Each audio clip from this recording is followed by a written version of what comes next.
সবাই যখন ভাবছিল বিরাট কোহলি শেষের পথে, ঠিক তখনই তিনি ফিরেছেন রাজকীয় ভঙ্গিতে। বয়স ৩৬ পেরিয়ে গেলেও মাঠে আগ্রাসন, ব্যাটিং, ফিটনেস সবাইকে মুগ্ধ করেছে।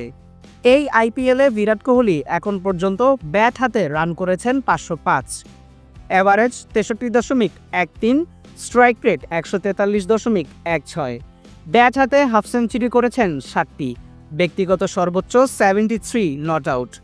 সেই সাথে অরেঞ্জ ক্যাপও উঠেছে বিরাট কোহলির মাথায়, কারণ ৫০৫ রান করে রান সংগ্রাহকদের তালিকায় তিনি আছেন ১ নম্বরে।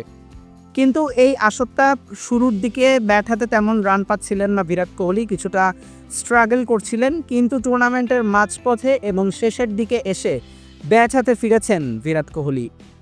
এই সিজনের ঠিক আগের সিজনে অর্থাৎ ২০২৪ আইপিএলেও সবাই ভাবছিল এটাই হয়তো বিরাট কোহলির শেষ, কিন্তু এক বছরে নিজের ফিটনেস, নিজের স্কিল, নিজের ট্রেনিং সব কিছু বদলে নিজেকে ফিরিয়ে এনেছেন অনন্যভাবে, অনবদ্যভাবে।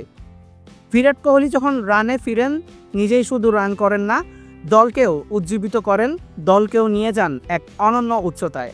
ঠিক যেমন রয়্যাল চ্যালেঞ্জার্স বেঙ্গালুরু আরসিবি এবার প্রথম দল হিসেবে প্লে অফসে কোয়ালিফাই করেছে।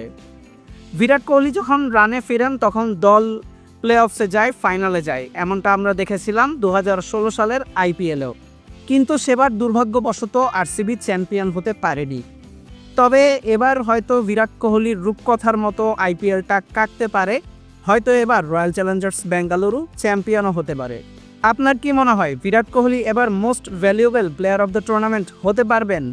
রয়্যাল চ্যালেঞ্জার্স বেঙ্গালুরু কি চ্যাম্পিয়ন হতে পারবে? সব কিছু কমেন্টস করে আমাদের জানান এবং ক্রিকেটের সকল আপডেট পেতে চ্যানেলটি সাবস্ক্রাইব করে আমাদের সাথেই থাকুন।